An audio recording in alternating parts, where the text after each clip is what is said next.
All right, welcome to the Detroit Lions News Podcast. I'm your host, Joe Chap. We're going to be talking about the Detroit Lions because it's been a very underwhelming start to free agency. And I think a lot of people are upset, which they definitely should be. There has been very little movement on the Detroit front. There's been some names that have came off the board that people have liked. But I'll get to that in a moment. Here's the thing, okay? Before we start out with this, I just have to say this with the gumption I have.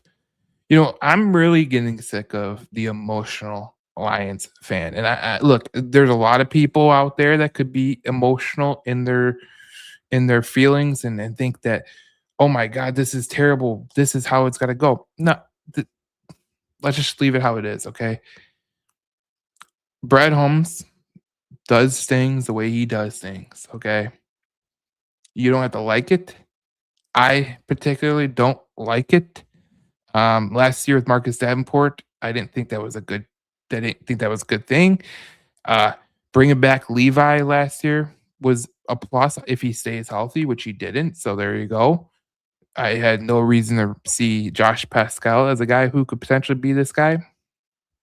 And as we go down the list, you get to what Brad Holmes has done. Brad Holmes has built a top five roster. I think you could say if you want to be a pessimistic guy, pessimistic fan, you could say top 10. Okay, I'll meet you in the middle. Well, top 5, top 10, whatever the case may be, that's where the Lions are, okay? So, it's about filling the gaps, okay? Here's the thing. You can go out and you can get Max Crosby tomorrow. You get Max Crosby tomorrow. It doesn't fill your needs. Like, it really doesn't. I mean, let's be honest with ourselves. This team needs a lot right now. The free agent signings that they've done so far have been okay. I liked Cade Mays from the beginning. There's some players I still like that are still up on the board, but I'm not gonna poo-poo this, and I have no reason whatsoever to sell you on something that is not true. Okay, that's just not how it goes here. There's podcasters, content creators out there that will sell you fear. They will sell you clicks and they'll try to put you into fear mode, which is not what I want to do. I'm not the overly positive one. Well, some might take it as that. I'm in the middle. I'm logical. And the way Brad Holmes is doing things, I got to say, going to his track record probably might be the best thing for him. Okay. He did make a trade one time for Carlton Davis before in the tampering period. End up being a pretty good trade for 1 year, right? DJ Reed he signed. That was a day one tampering signing. Turned out pretty good. I think he'll have a better year next year. But when you look at all Brad Holmes' good free agent signings that he's made, I know this because next week I turn 32, unfortunately. And I know this for a fact. Every year around my birthday, whether it's Chauncey Gardner Johnson, it's Kevin Zeitler, he signs the best free agent. Well, you can go back to his first year in Detroit. He signed the best free agent like that week. So he obviously has an eye for underlying talent. I think we can all agree on that with the Meek Robertson signing that he had when last year. Like no one thought Meek Robertson would actually be a legitimate player. He was great in the slot, and then he got put into positions that really weren't built for him, and he kind of didn't succeed. But for the most part, he played a pivotal role on this team. And you look at guys like, Alex Anzalone, who when he came here, no one was beating down the door for Alex Anzalone. Okay. I didn't even like the signing when they got Alex Anzalone, but he became a really good player for Detroit. So what I'm trying to say is this. I'm not this podcast is never gonna sell you fear. Okay. You can go to other places for that. There's a lot of places that will sell you fear. They'll sell you the rebuilding, the retool. We'll get to that in a moment. But I just think that a lot of people are jumping the gun. They're jumping the gun on what this team actually is, what this team is actually going to be, and what Brad Holmes does. Like this is what he does, and he did warn us about them, you know, paying people. The bills are going to come due. You could say what you want to say. You could say he could have got more aggressive. I could agree with you there. He could have got more aggressive. But you are starting to see like when you have good players, like you have a Penei Sewell. How many teams have a Penei Sewell? Not much. How many teams have a Aiden Hutchinson? I mean, there's probably about 7 to 10 teams that have a guy like you do. How many guys have a linebacker like Jack Campbell, a running back like Jameer Gibbs, two wide receivers like St. Brown? And let's give Brad Holmes the credit on this. I think this deserves a lot of credit here. The Jamison Williams resigning is looking like a value bargain right now. It really is, and he might be ahead of the curve because when you see what Alec Pierce got in Indy, whew, 100 something million for what? Pierce isn't that great. But again, he kind of warned us on this. They're going to fill out the roster. I don't get worried about rosters up until after the draft. Then I'll start getting worried about the roster. I think there's a lot of time between the draft, between the weeks of free agency, where you could build your team out. And look, a lot of people are gonna be like, "Well, there's not good players on the board, or all the best players are taken." Yeah, here's the issue with that. A lot of the players that got paid, at no point did I have them in my top five. Matter of fact, two of the guys I had in my top five, this is my top five that came in the year. I had Boye Mafe, who went to Cincinnati, Connor McGovern. They didn't even get out of there. Reed Blankenship got paid. Joe Batonio and Cameron Jordan are still out there. Okay. So that's the way I see it. But when we look at this, have the Lions got better? I don't think you could specifically say they've gotten better, especially with the losses of Meek Robertson, Alex Anzalone, Khalif Raymond, a loss in the room. Dave Montgomery, a loss in the room. But then you add players like Cade Mays, if I didn't get Connor McGovern, I was a Cade Mays fan. I watched him at Tennessee. I'll get to why I think he could be a value player right here. Larry Borum, the tackle, who can be a swing tackle. He's probably going to take over for Dan Skipper, but we'll talk about that in a minute. Running back Isaiah Pacheco, that's a good signing right there, okay? If you're not going to have Dave Montgomery, I'm going to be honest with you. If you're not going to have Dave Montgomery, a guy that comes in as cheap as Isaiah Pacheco came in probably is your best bet. Now, is he going to be Dave Montgomery light? I don't know. But, Dave Montgomery last year was getting 9 to 10 carries. Can I trust Isaiah Pacheco with 9 to 10 carries? Yes, I can. Yes, I can. And when I look at the quarterback that they signed, Teddy Bridgewater as a backup quarterback, look, people can poo-poo it all you want. We've seen what happens when you take a rookie quarterback and you put him in the quarterback room. It sometimes just doesn't pan out, especially I didn't think the Hendon Hooker pick was ever going to pan out. Like, I'm going to tell you right now, that Cade Mays pickup that the Lions picked up Cade Mays, the center. I'll tell you this right now. I think this is probably one of the most underrated signings of the whole free agency. And I'll give you a glimpse why. I'm a Tennessee fan, okay? I know who Cade Mays is. I know what he's about. And he's about gap running. Now, what is gap running? It's something that Jameer Gibbs excels in.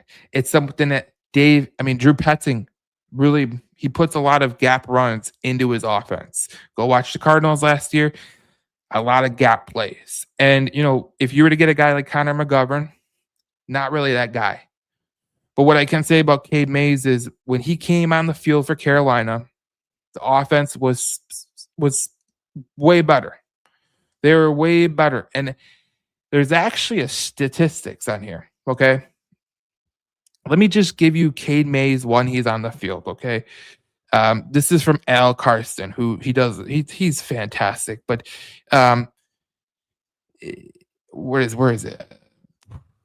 Cade Mays, here's the Carolina Panthers offensive splits. Cade Mays on and off the field 2024, 2025. Mays on the field, 5.1 yards per play, tied for 22nd, 45.3 success rate, 19th in the NFL. EPA per play was 0. explosive rate play was 9.7. You take them off the field, they're 4.9 yards per play, 44% success rate, a minus EPA, and a 9.6 explosive rate. So there's not much moving the needle. But with Cade Mays, like he fits the Detroit Lions better than he fits the Carolina Panthers. And I was talking to people who are Carolina Panthers fans who've watched enough of Cade Mays, and they come along with the same thing. Like they go, he wasn't really a fit. You could see that he's a big dude, a big hog molly. He loves to get man on man. He just said in his press conference his favorite play is the duo, which if you think about that, that is one of Jahmyr Gibbs' favorite plays as well. This could be a really underrated signing, and I know people. There's people like James loved Linderbaum. I love Connor McGovern, but my two that were after McGovern and Linderbaum because I never thought we were going to get Linderbaum at all was Cade Mays and Pochich from the Cleveland Browns. And getting Cade Mays, I'll tell you, it's a great thing for Detroit. I think he's really going to fit this team well, and I really think he is going to mix into the line well because the way I look at this, and I still have guys that I think they can go get. Like if they got a guy like Joel Bitonio to shore up that inside, that'd be great. Now Joel Bitonio, the thing about him, he's pondering retirement, so you have to worry about that. But there is ways to get better, even if you drafted a guard in the first round, or depending on what you do at tackle. Like there is a tackle out there that isn't the best, but he isn't the worst. He was actually one of the better tackles in the game last year in terms of not allowing sacks, which is pretty surprising. But going back to have the Lions got better, I think they've gotten better on the margins. Like I think they've gotten better at center. I think they've gotten better at their swing tackle. Now, if Larry Borum starts, I mean, there is a chance that he could potentially start. Maybe this is a guy that Brad Holmes valued. He is a local kid from Birmingham, Brother Rice. Maybe that could move the needle. But I look at Isaiah Pacheco and how he could fit in. I mean, like I said, Dave Montgomery last year was getting 9 to 10 carries. Can I trust Isaiah Pacheco with 9 to 10 carries? Potentially. I know his explosive rate kind of went down last year with Kansas City, and Kareem Hunt took over the running back situation over there. I don't blame that all on him. I think it plays into two things. One, he's coming off a broken twig. And the second thing is you got rid of a guard in Joe Thuney, who he was running behind. Can I trust him to run behind Tate Ratledge? I can. We'll see how it goes there. But backup quarterback situation with Teddy Bridgewater, I feel a lot more comfortable in with Teddy Bridgewater compared to there was some really nasty names on the backup quarterback list for free agency. We went through that in the quarterback breakdown, but I think Teddy Bridgewater could be a good go-to if you have to use them. I mean, when you're talking about backup quarterbacks, you just want someone who can lead you through a couple games. Do I think one of the quarterbacks I think would be good with Marcus Mariota? Yeah, again, I don't know if he would fit the offense, so that's a one issue. And then the second quarterback I thought could be a fit, but he probably wants to start, and he'll probably wait it out till the season is Joe Flacco and see where he goes because he could still play. But the Detroit Lions have lost some players. Obviously, when you talk about the players they lost, Alex Anzalone to Tampa, Meek Robertson to the Commanders, Khalif Raymond to the Bears, Kyle Allen to the Bills, Roy Lopez to the Cardinals, Tyrus Wheat to the Cowboys. I think the only big loss there is Anzalone. But when you have a guy like Jack Campbell, maybe you could fit it in the margins. I don't believe losing Khalif Raymond is some big loss. I mean, I thought last year his kick returns and punt returns were kind of ass. Roy Lopez is a loss, but he got paid a lot more than I thought he was going to get paid. And there's people in my inner circle saying that he wanted to go back to Arizona.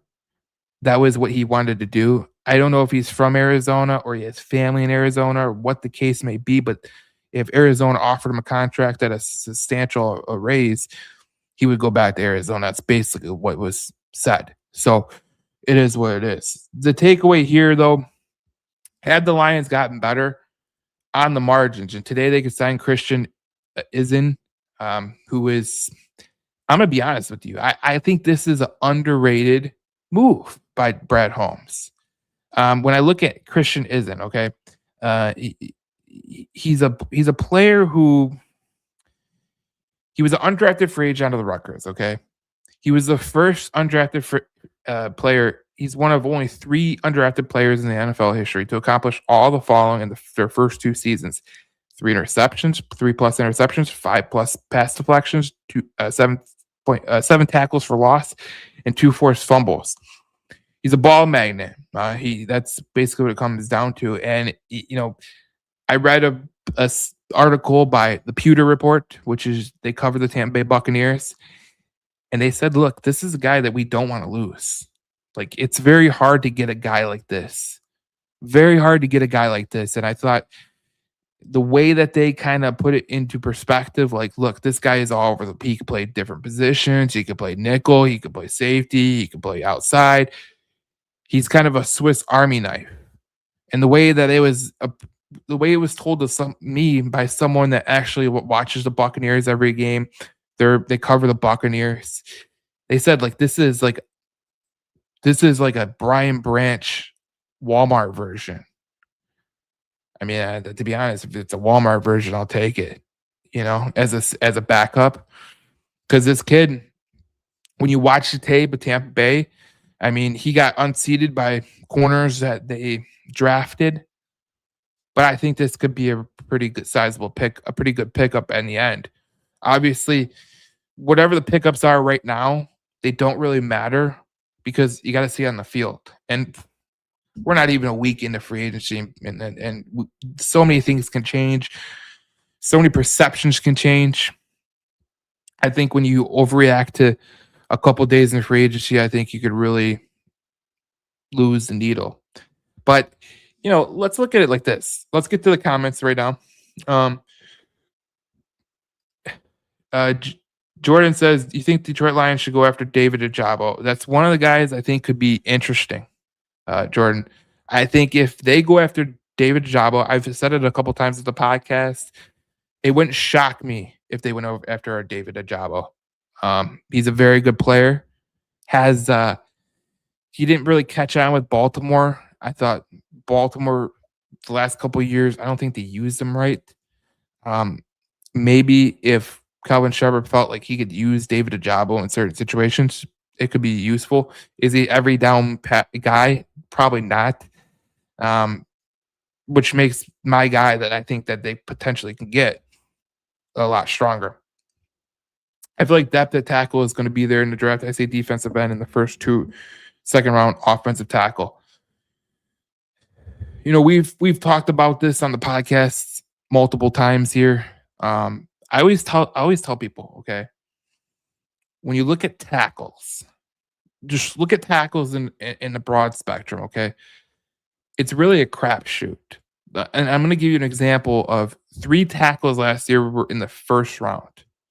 They led the league in pressures. They led the league in sacks. They were top 10 in sacks and pressures. That to me tells you, first of all, there's 2 things that have to happen. You have to have a backup plan. You have to ease the tackle in there. I don't care if, I said this on last week's podcast. We were really lucky that the Bengals and the Dolphins said, we don't want an offensive tackle like Penei Sewell, and they let it slip. This is where the draft kind of dictates your board. Whoever people pick in front of you, you're hoping that a lot of dumb teams don't pick the player that you want, whether it's a defensive tackle, whether it's a defensive end that you want. That's somehow the way the boards go.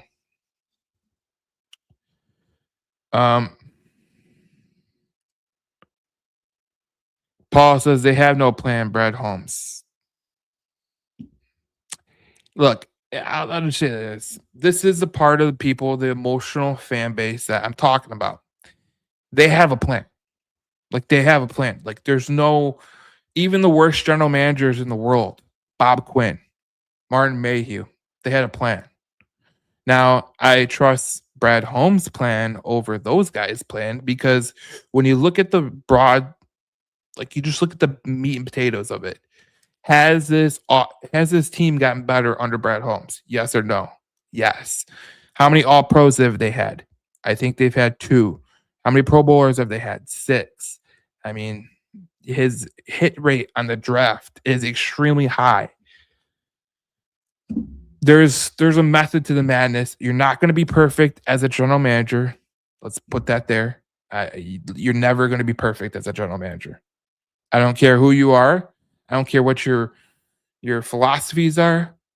You're never going to be perfect. Howie Roseman is widely regarded as one of the best general managers in football. The guy couldn't pick a running back or a wide receiver to save his life. He picked Jalen Rager over Justin Jefferson.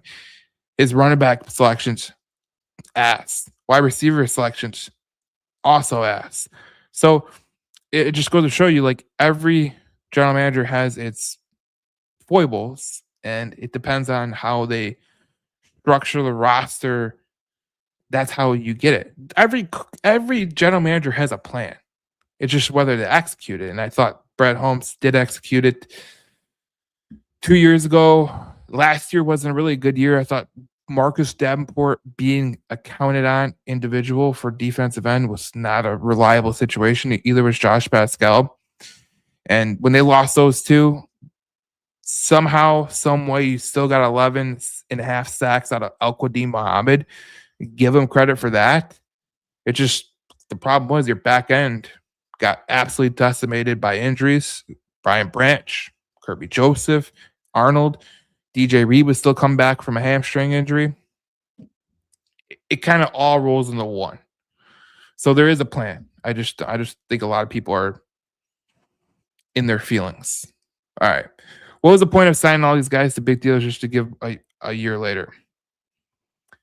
Well, Vern, are they really giving up?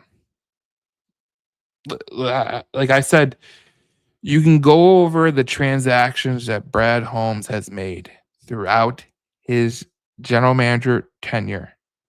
Okay. His best signings have came in middle to late March. It's the truth. Middle to late March, he's had the best signings. And there's a long way until football season. We don't know what he has planned. You know, there could be several things that he's pondering that he could potentially make a thing. He could potentially make a move. But to sit here and say that they have not done, what did he say? He said to give up a year later. They're not giving up. Like, I don't think that they're giving up.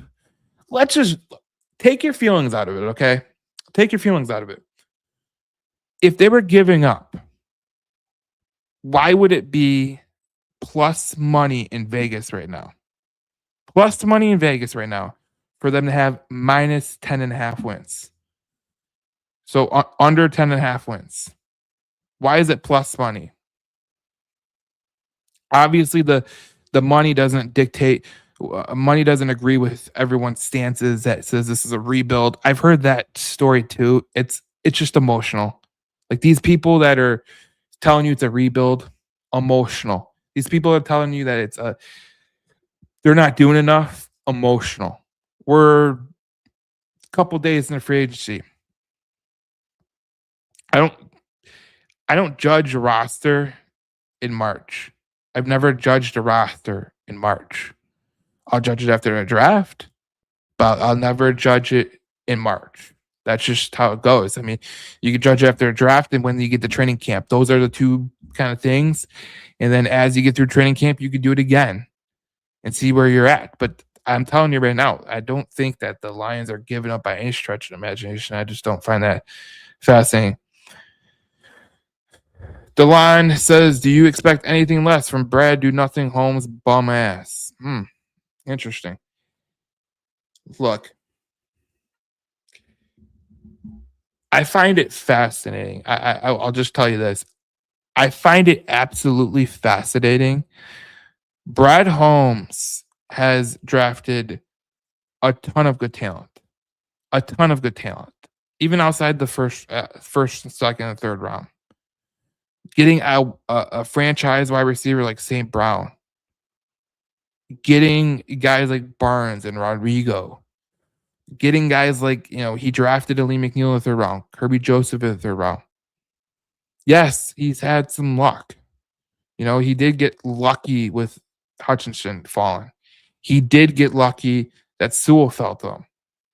But let's not poo-poo it. When a couple years ago, everyone was telling me that Jahmyr Gibbs and Jack Campbell were overvalued.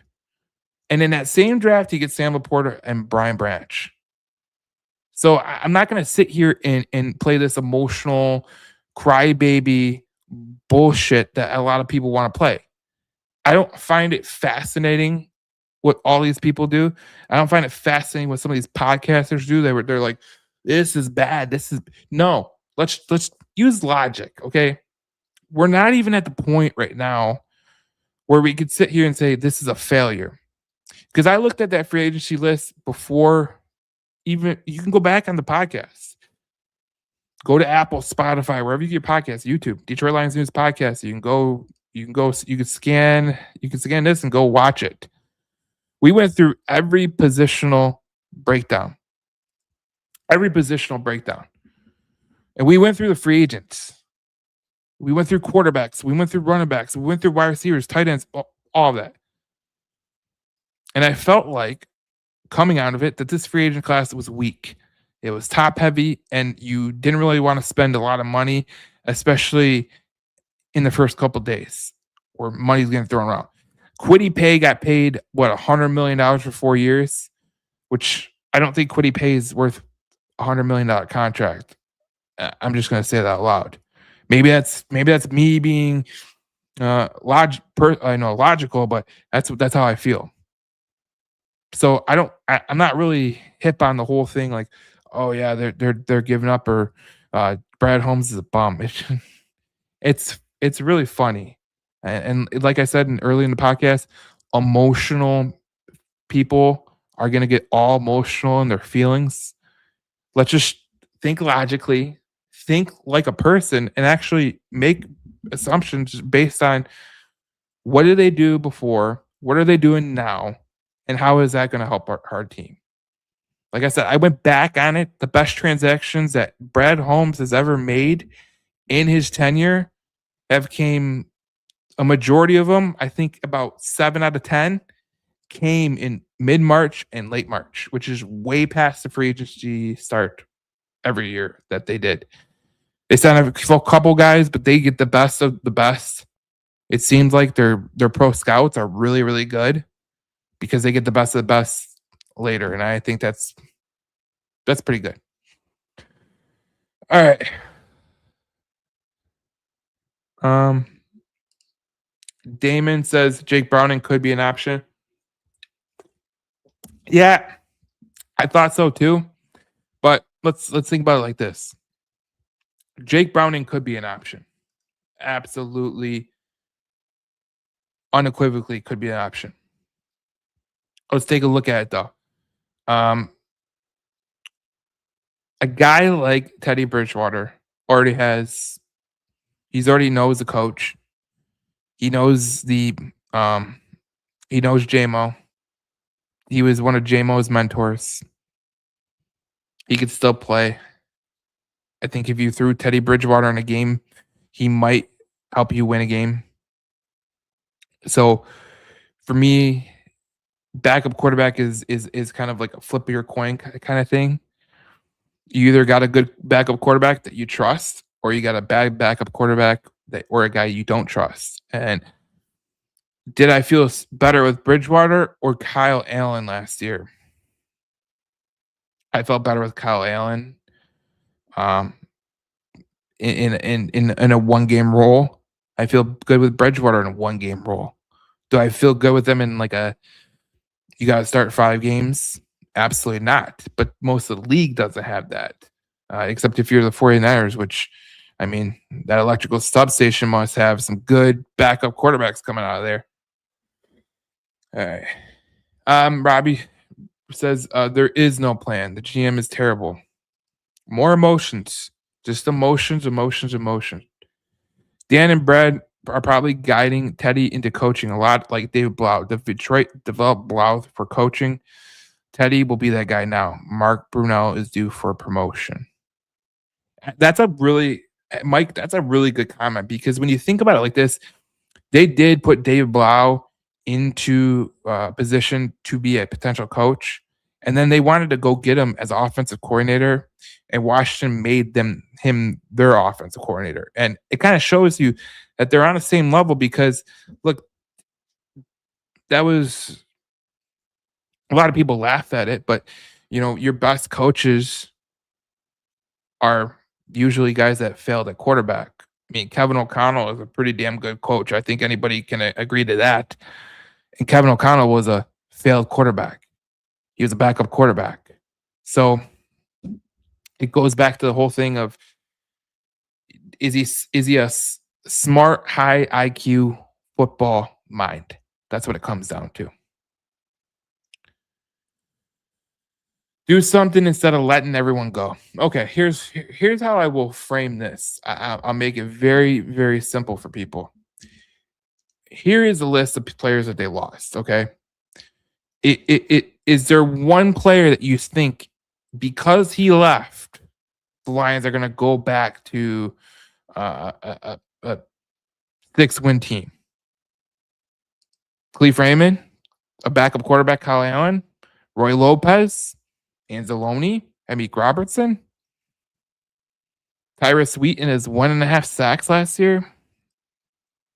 Look, like I said, I'll say it again. It's very simple. I do not get emotional about the first couple of days of free agency. I posted a couple days ago what the first, what the highest paid free agent in Detroit Lions history got, and there was only one good one. And I'm not saying that's the way it goes, but like when you look back on it, a couple years ago, everyone wanted L'Jarius Sneed.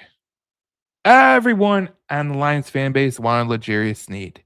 And guess what L'Jarius Sneed ended up being? A bum in Tennessee. An absolute bum. So let's just be honest. Like a lot of you don't know your head from your ass, and let's be honest. Like that's just being honest. I might lose people, but I don't care. I don't need you. I don't care. The reality of the situation is this: like there is a lot of people out there that will sit here and they'll say, "I don't think this guy is good." Have you watched this guy play? There's people in other markets right now that are saying, "Oh my gosh, we got Roy Lopez. Oh my gosh, we got Khalif Raymond," not knowing that they're washed. Free agency usually is a time for a washed up player to get out and explore the world. So going head first in a free agency, like if Brad Holmes would have done the unthinkable and he would have paid $30 million for Trey Hendrickson, I'll tell you right now, I would have been pissed because that's a stupid signing and that's what stupid GMs do. Stupid GMs do. Guy's coming off hip surgery. He's a edge rusher. And suddenly Max Crosby didn't fit. He passed it. Max Crosby didn't pass the physical in Baltimore, but somehow guy who has hip surgery does. Don't even get me started. But I look at what they've done so far. Pacheco replacing Dave Montgomery. Is it a replacement potentially at what the Detroit Lions are trying to do? Cade Mays, is he a upgrade over Graham Glasgow? Yes, he is. Larry Borum, is he an upgrade over Dan Skipper? Potentially. Is Christian Izine, is he the new Emmeek Robertson? Again, remains to be unseen.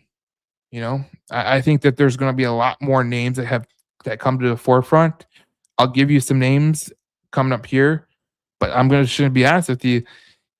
Like you got to fill out the roster and you got to have depth. That's the major problem.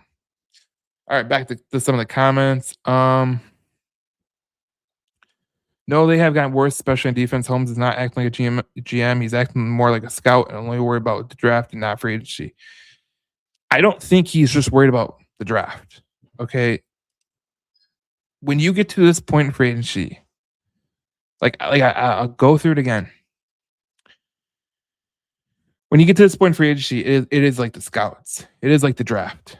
Like you are literally picking guys, and you are basically picking them based on what could they do for this team, how are they going to fit this roster, could they be a good fit with what Kelvin Shepard's going to do, or what Dan Campbell or Drew Petzing is going to do on offense. That's kind of the way you fill it in. Like just going and paying for free agents, I don't subscribe to that theory. I don't subscribe to that theory. I haven't. A couple years ago, I was right about Meek Robertson. You know, I might have been wrong about the Davenport signing at the moment, but I said, look, if he stays healthy, it could be good. He didn't stay healthy. Okay. I thought the Roy Lopez signing last year was a pretty good signing. Ended up being a really good signing. You know, when he signed DJ Reed, that was a good signing. A lot of people were happy. But it's 4 days in a free agency. The defense being the way it is right now, there's a lot of names on the board that I would go get. You don't know the plan. You like I could sit here all day long and say, I wish I knew, but I don't. And in real time, this is a little underwhelming. I understand from the fan aspect, this is very underwhelming because you want the big splash. But just take yourself out of the emotional state and think about it like this. Go look at his transactions the past since he's been here. His best transactions have came in late March, mid-March. So that's how it goes. Jason Fuller says it's so tough seeing so many guys leaving. Stewart and probably Muhammad also going today. So many holes at the moment. You know, is it a bad thing? Like, have you ever thought about it? Like, is it a bad thing that there's so many holes on the roster? Because when I watched that team last year, aside from Hutchinson, aside from Al-Qadi Muhammad, Jack Campbell, I didn't see the level of compete that I needed to see. I didn't see the level of grit, the level of toughness, the level of putting your ass on the line and absolutely just taking it to the end. I didn't see that. So for me to sit here and say that, like, oh, it's so tough seeing all these guys go. No, leave. Dave Montgomery wanted to be traded. Go. Alex Anzalone with a hold-in last year. Go. All these people that don't want to be here, go. That's the way I feel. And their average age of the team has gone down. Okay. Like I could literally tell you right now, Khalif Raymond wasn't good last year. Amik Robertson, he got paid in Washington more than I would ever pay him. Alex Anzalone lives in Florida. He could go to Florida. Tyrus Wheat, Roy Lopez. Look, I love Roy Lopez as much as everyone. I told everyone last year about Roy Lopez. You can find another Roy Lopez. It's not hard. Brett Holmes has done it multiple times over again. So I'm not really mad that they're losing people. Just not. Damon says, I see neighbors sign Rodrigo. That's good. I still hope we get at least a day 2 linebacker. If is not shoot a dart for Styles. You could hope for Styles. I don't think he'll be there, but they do need a linebacker. I would be interested to see if they sign someone for agency. That's kind of where I would go. There's a couple names on the board that I think I like a lot. Maybe you can coax up Bobby Wagner to come here. That'd be interesting, but we'll see what it is.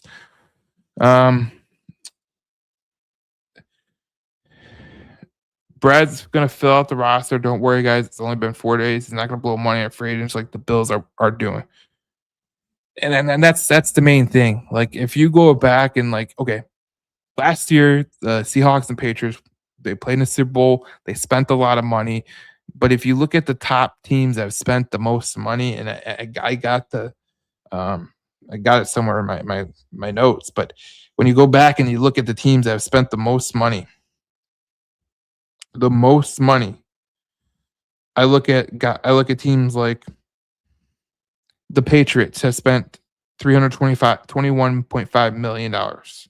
The Vikings, the Panthers, the Falcons, and the Titans from 23 to 2025. Here's the teams that have spent in the Lions range of what they've spent. The Chiefs, 18th, 161.4 million. The Bills, the Eagles, the 49ers. So you tell me which teams you want to be. Do you want to be the teams that throw a bunch of money at random people? That doesn't win. None of those teams have really won. So there you go. It's the fact of the matter. It's funny. It really is funny. He's picking guys that the Lions coach staff are going to love to have to coach in and coach up. Do we trust the coaching staff?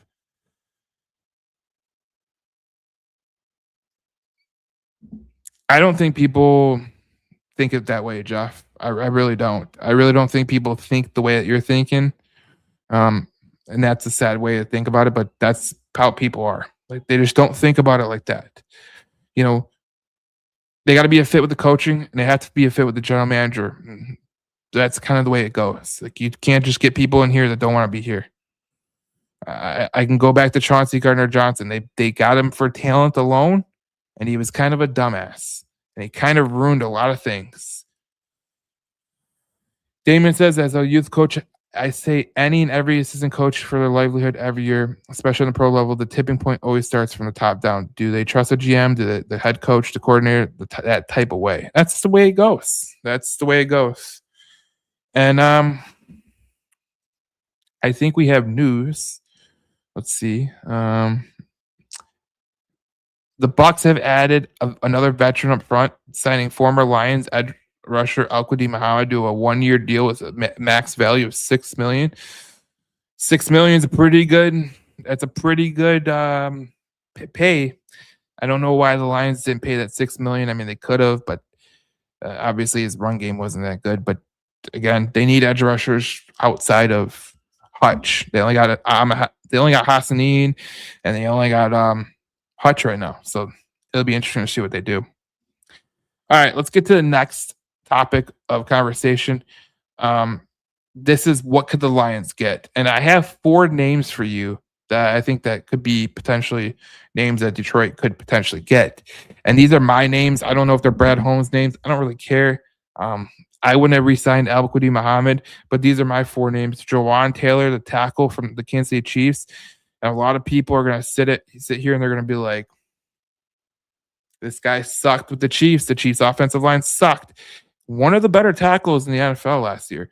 Now, the problem and the reason that Kansas City released him, his price tag came in at like $20 million, which I don't think the Detroit Lions will pay. I don't think the Kansas City Chiefs were willing to pay. But if you can get him on a cheap deal for 1 or 2 years, that could be something to look at with Jawan Taylor. That would be something to look at. My edge rusher is Cameron Jordan. And I'm going to tell you this right now. He's in the graphic for a reason, but I think Cameron Jordan would be the perfect person to shape up this roster. I look at it like this. If you bring an edge rusher in, you're not going to rely on Cameron Jordan for 60% of snaps. But as I said in the last episode of the Lions News, this podcast, I said, look, when you look at the best teams and Super Bowl teams in the NFL, they had a pass rush by committee kind of thing. I think the best pass, the highest snap percentage a player played as a pass rusher was Jalen Carter at 75%. In the last 4 years, it's been like It's been just the guys that you would expect that played for the Super Bowl teams, like Chris Jones and Jalen Carter and guys like that.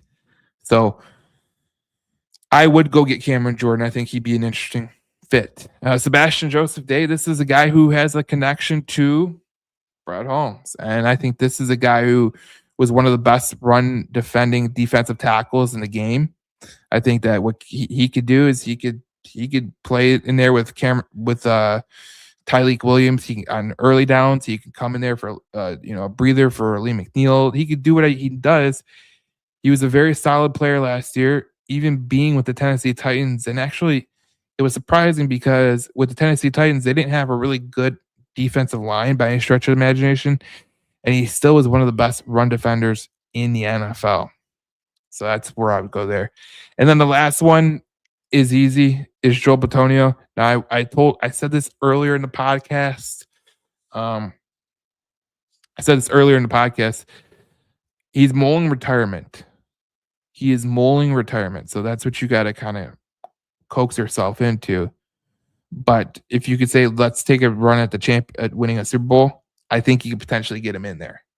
You put him next to Sewell, who I'd imagine you're going to put on the left side. It could be a very good mix. You could reshape your offensive line over the course of an offseason. So, like I said, these are the four guys that I like the most right now. Guys like Nick Bosa are still out there. Am I a fan of that? No. Samson Bucum, I just think just signed with Atlanta, but these are the four guys I want. If we can get two of those guys, I'm good with it. Like, pretty good. And then Holmes can do whatever Holmes wants to do because I know he has his own. Like, I did not see Christian Izine as a guy that he could potentially get. So I'm not shocked by either one of these signings the last couple days. All right. Comment. I wish we just got AJ Epineza. I have a feeling that that's going to be someone that we bring in. I have a feeling AJ Epineza will be a guy that Detroit Lions will bring in. And when you look at AJ Epineza, like I think I don't know what it is about Buffalo, but it seems like we're pass rushers just never really. I don't know if it's a defense or whatever the case may be, but you never really get the best out of those guys. When I look at the Buffalo Bills last year and I look at the pass rush of the Buffalo Bills, AJ Epineza, he had 28 total pressures, 3 sacks, 6 hits.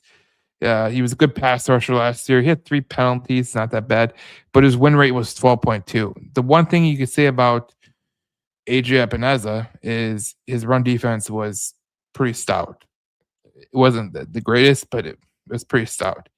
And I think that's where Detroit's going to look at. They're gonna look at run defense. I think one of the reasons that they didn't re-sign Al-Quadin Muhammad was because of his run defense and his foibles. But he played like you said, he plays real hard. He plays real hard. So that is a guy that I would be interested in as well. But Nick Bosa is out there. There's a lot of people out there still. I'm going to be very interested to see the guys that Brad Holmes potentially could bring in. I don't know why he didn't sign Al-Quadin Muhammad for $3 million. There's got to be another.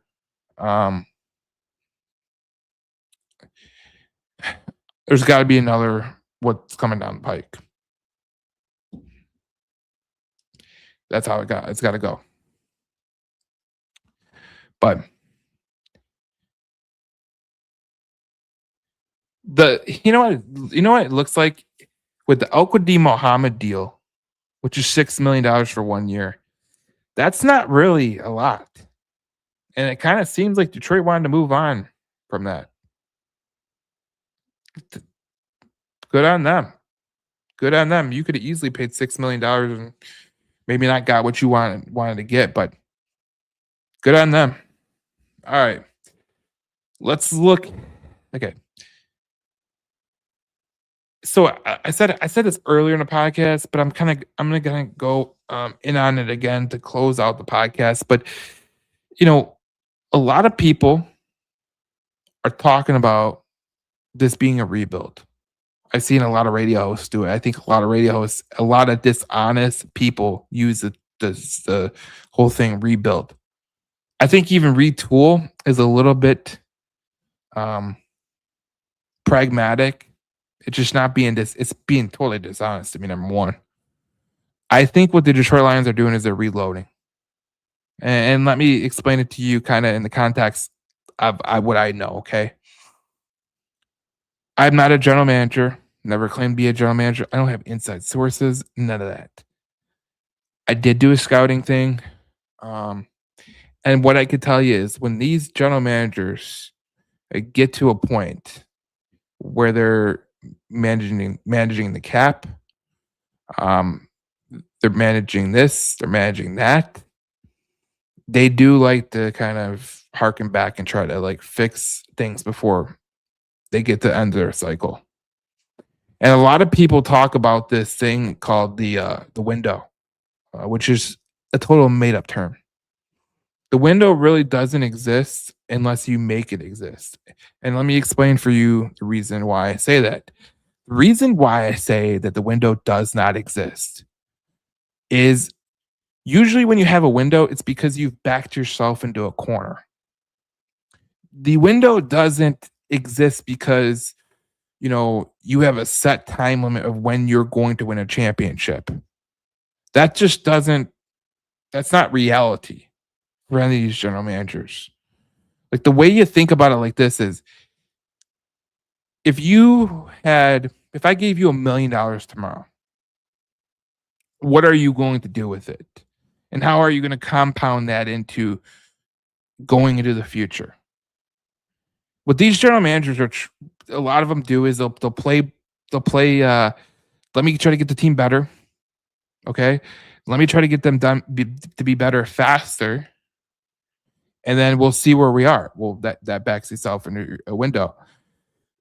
And when you're paying a quarterback like Jared Goff, you have players that you've paid.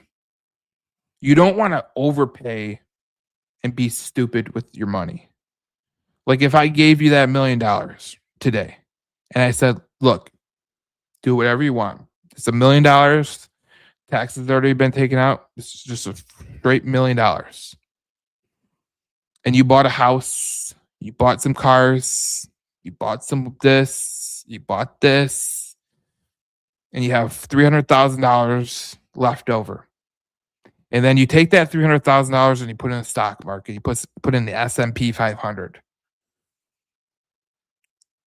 The other guy I gave $1 million to, he put $800,000 in the stock market, and he extended what the money is going to be worth more than you did. That's kind of how general managers work, and that's why I see what Brad Holmes is doing, because the best general managers like to extend their windows. I know Howie Roseman is very aggressive in Philadelphia, very aggressive. The the the check is going to come due at some point, and they really did capitalize on being aggressive and winning Super Bowl. They capitalized on it. But as I told you, the top spenders in the NFL, Patriots, last 2 years, Patriots, Vikings, Panthers, Falcons, Titans. None of them have won a Super Bowl. And there's a reason for that. It comes back to, do you spend your money wisely? Do you draft good? And when we look at the draft, like I laugh because people say Brad Holmes' drafts have been absolutely garbage. Okay. Brad Holmes' drafts have been garbage. He's actually had one. If you go by rookie snap count percentage, the Detroit Lions are fourth in the NFL. And when you think about how good the team's been over the last couple of years, they're always implementing new rookies into the system. The worst teams have been Buffalo, Minnesota, San Francisco, Philadelphia, New Orleans, and Indianapolis, and LA. So again, it goes back to my point that I made earlier in the podcast. Can't be emotional about unemotional things. And a guy like Brad Holmes, who drafts really, really well, if you look at the average snap count, he had a 21.4 in 2021, 12.7 in 2022, 13.4 in 2023. And in 2024, which was his worst year, 5.5, it still was higher than teams like Minnesota, teams like Atlanta, teams like Cleveland. It was still higher than them. They still weren't that far behind. They were still ahead of those guys. So it goes to without saying, like Brad Holmes does have a plan. I think his plan is to extend the window as much as he potentially can. And a lot of people want him to go out there. They want him to add, and go for it with the Super Bowl. I will just say this: every team in the NFL, with the exception of a couple, is trying to go for it. And at the end of the day, there's 31 teams that have failed. And I know there's a lot of Lions fans that are like, I just want to go to a Super Bowl. You don't want to win a Super Bowl? Because, we saw a couple years ago when we went to San Francisco, it's hard to get back there. So when you get your chance, you have to make it count. And I think Brad Holmes is going back to that year that they went to the NFC Championship and going, how can I recreate that with players now? I think that's kind of his motivation. They could have signed Al-Quadin Muhammad for 6 years, $6 million. I mean, they didn't. They chose not to. They could have matched that. They could have kept Taylor Decker around. No. They could have paid Alex Anzalone. No. Could have paid Roy Lopez. No. What's the reason? I don't know the reason, what he's trying to do. What I do know is Brett Holmes has done a pretty damn good job at this whole roster building thing. And, with the injuries you had a couple years ago where you had half the defense that was decimated with injury, do I look at what Brad Holmes did in that year kind of remarkable? Yeah, because he went 15-2 with a totally destroyed roster. And I said at the time, I think after a Lee McNeil injury, I said there's no way this team wins the Super Bowl, but this 15-2 season has been fun. Because it was fun. But the reality of the situation is you were never going to win a Super Bowl with that team. Period. End of story. You could say, what about Madden? What about next man up? I hate the next man up thing. It's such a fallacy. Go look at the last 30 Super Bowl champions. The last 30 Super Bowl champions have been some of the most healthy teams in the NFL. That's the reality. And there's two outliers there. There's the 2010 Green Bay Packers, and there's the 90s Giants when they had Jeff Hostetler be the quarterback and step in for Phil Simms. That's it. That's it out of 30 years. 30 Super Bowls, and the two healthiest teams are usually in the Super Bowl. That's why every playoff year I will keep track of who are the healthiest teams going into the Super Bowl. Who are the healthiest teams going into the playoffs? Because they usually do win the Super Bowl, or they advance farther in the playoffs. So it just goes down to what I've been saying the whole time. I'm not going to get emotional over 4 days of free agency. That's not me. That will never be me. And people could say in the comments or whatever the hell they want to say, you're coping or whatever the case may be. I'm not coping about nothing. I don't have to cope about nothing. I could be just honest with you and say, it's 4 days in the free agency. You don't build a roster in 4 days. You can actually hurt your roster by building it in 4 days. But I look at this as what Brad Holmes has been able to do. He's had one bad draft class in 2024. One. Most of his draft class have been really, really good. So I'm not going to sit here and act like Brad Holmes doesn't have a plan. I don't know what his plan is. I could speculate on it. What I do know is when you look at the way Brad Holmes has made critical key signings like Amik Robertson, no one could have told me Amik Robertson was going to be good. No one could have said Roy Lopez would be the best pass rusher. Actually, a lot of people laughed at it, including people on the radio. They called him Bob Lopez or whatever. Like, most of you do not follow these guys. And I'm going to be honest with you. There's a lot of people you listen to, whether it be podcasts, whether it be content creators, they don't know the game. They don't know the sport. They just come at it from a fan perspective. That's kind of where I'll leave it right there. Um, I don't know what. Probably next week we'll come in, we'll do the podcast, and it'll be the Lions will sign this guy, this guy, this guy, this guy, and I'll like it. Has it been an underwhelming start to free agency? Yeah, it has. But I'm not gonna be like worried about it right now. I'll worry about it at the end of March. How about that? All right, let's get to some comments. How are you going to reload with a bunch of third string people? Shut up. Let's think about that. Last year, you could say that, how who says they're gonna get third string people? Who? Who? Who says they're gonna get third string people? If they got Cam Jordan right now, would he be a third stringer? No, he started with the Saints last year and had 11 sacks. Would Joel Bitonio, these were the four guys I mentioned, would Joel Bitonio be a third stringer? Would Jawan Taylor, who had the least amount of sacks in the NFL, would he be a third stringer? Would Sebastian Joseph Day, the defensive tackle who was really good in the run game, would he be a third stringer? I could look at these guys. I could be like Cleve Raymond's a third stringer. I could look at Kyle Allen, be like, he's a third stringer. Tyrus Wheat, he's a third stringer. So when you come at me with some bull crap and you're going to say the things that you want to say, and you're going to say they're going to go after third stringers, shut up. First of all, you don't know what the hell you're talking about because they've lost more third stringers. Tyrus Wheat, Khalif Raymond, Kyle Allen. Is Roy Lopez technically a third stringer? Yeah, you could technically say that. Did you think Amik Robertson was a good player when he came?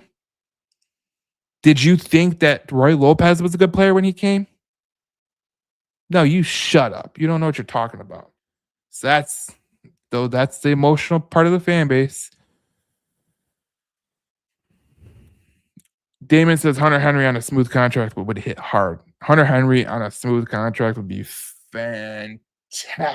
It would be great, especially with Sam Laporta with coming off his back injury. That'd be really good to do. And Shemi says, good takes. I appreciate it, guys. As I've told you before, you can go to my YouTube if you're there already. You can subscribe. I'll put the link in the comments. I'll put the link in the videos that we put on Facebook. But thank you for listening and watching today. I appreciate it. If you enjoyed it, go rate it on Spotify, Apple, wherever you get your podcasts. We did a little hour of a podcast, but it was a really good one. We'll see you guys in next week's podcast. It might be Wednesday.